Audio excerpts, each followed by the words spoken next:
ചലച്ചിത്ര academy chairman രഞ്ജിത്തിനെതിരെ ഒരു വിഭാഗം അംഗങ്ങൾ രഞ്ജിത്തിനെ മാറ്റണമെന്നാവശ്യപ്പെട്ട് അക്കാദമി അംഗങ്ങൾ സർക്കാരിന് കത്ത് നൽകി. സമാന്തര കമ്മിറ്റി യോഗം ചേർന്നാണ് കത്ത് നൽകിയത്. തൽസ്ഥാനത്ത് തുടരേണ്ട എന്ന് സർക്കാർ പറഞ്ഞാൽ പടിയിറങ്ങാൻ ഒരുക്കമാണെന്ന് രഞ്ജിത്ത് പ്രതികരിച്ചു.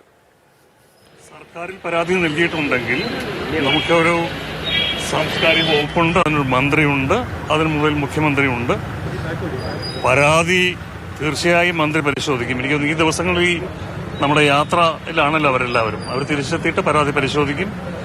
അതിന് വളരെയധികം പ്രാധാന്യം അവർക്ക് ബോധിച്ചെങ്കിൽ അതിനു മുമ്പ് തന്നെ ഞാനുമായിട്ട് അവർ സംസാരിക്കും. എന്നിട്ട് സാംസ്കാരിക വകുപ്പും സർക്കാരും പറയുകയാണ് നിങ്ങൾ തലസ്ഥാനത്ത് തുടരാൻ അർഹനല്ല, യോഗ്യനല്ല എന്ന് പറഞ്ഞാൽ ആ നിമിഷം പടിയിറങ്ങാനുള്ള മനസ്സും എനിക്കുണ്ട്. ആഷ്ലി ജോയ് തിരുവനന്തപുരത്ത് നിന്ന് വിവരങ്ങളുമായി ചേരുകയാണ്. ആഷ്ലി, സംവിധായകൻ ഡോക്ടർ ബിജുവുമായി ചേർന്നുള്ള അസ്വാരസ്യങ്ങൾ രഞ്ജിത്തും ബിജുവും തമ്മിലുള്ള, ഒപ്പം തന്നെ ഡോക്ടർ ബിജുവിന്റെ രാജി തുടർച്ചയാണല്ലോ ഇപ്പോൾ ഈ ഒരു സമാന്തര യോഗം ചേർന്ന ഒരു വിഭാഗം കത്ത് നൽകുകയും ചെയ്തിരിക്കുന്നത്. ഈ വിഭാഗത്തിൽ ഉൾപ്പെടുന്ന അംഗങ്ങൾ ഇവർ ആരൊക്കെയാണ്?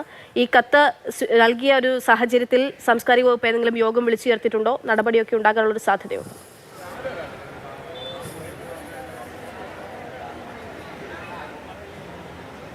അക്ഷയ, ചലച്ചിത്ര അക്കാദമി സ്ഥാനത്ത് നിന്ന് രഞ്ജിത്തിനെ മാറ്റണമെന്നാവശ്യപ്പെട്ടുകൊണ്ടാണ് ചലച്ചിത്ര അക്കാദമിയിലെ ജനറൽ കൗൺസിൽ അംഗങ്ങൾ ഉച്ചയ്ക്ക് 1:30 തന്നെ സമാന്തര യോഗം ചേർന്നത്.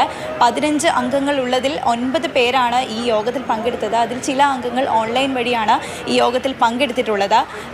ചലച്ചിത്ര അക്കാദമി ചെയർമാൻ ഏകാധിപത്യപരമായി പെരുമാറുന്നു, സ്വന്തമായി തീരുമാനങ്ങൾ എടുക്കുന്നു എന്നുള്ളതാണ് ഈ അംഗങ്ങൾ ആരോപിക്കുന്നത്.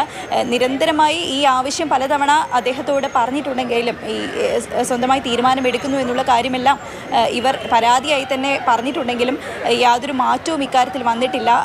ഈ അടുത്ത് തന്നെ നമുക്കറിയാം, അക്കാദമി ചെയർമാൻ രഞ്ജിത്ത് ഡോക്ടർ ബിജുവിനെതിരെ വിമർശിച്ചതിൽ വലിയ രീതിയിലുള്ള ചർച്ച പൊതുസമൂഹത്തിനിടയിലും സമൂഹ മാധ്യമങ്ങളിലും എല്ലാം തന്നെ നടന്നിരുന്നു. ഇതെല്ലാം തന്നെ അക്കാദമിക്ക് അവമതിപ്പുണ്ടാക്കി. ഇതിൽ യാതൊരുവിധ നടപടികളും പിന്നീട് ഉണ്ടായില്ല. ഈ ഡോക്ടർ ബിജു KSFDC ബോർഡ് അംഗത്വം രാജിവെക്കേണ്ട ഒരു സാഹചര്യമുണ്ടായി. ഇതെല്ലാം തന്നെ അക്കാദമിയുടെ പ്രവർത്തനങ്ങളെ ബാധിച്ചു, അക്കാദമിക്ക് അവമതിപ്പുണ്ടാക്കി എന്നുള്ളതും ഈ യോഗത്തിൽ ചർച്ചയായിട്ടുണ്ട്. എന്തായാലും ഇപ്പോൾ രഞ്ജിത്ത് തന്നെ ഈ കാര്യത്തിൽ നമ്മളോട് പ്രതികരിച്ചിട്ടുണ്ട്. അതായത് ഈ വിഷയം എന്തായാലും തുടരേണ്ട എന്ന് സർക്കാർ പറഞ്ഞാൽ പടിയിറങ്ങാൻ ഒരുക്കമാണെന്നുള്ളതാണ് രഞ്ജിത്തിന്റെയും പ്രതികരണം. ആഷ്ലി ജോയ് വിവരങ്ങൾ നൽകിയത്.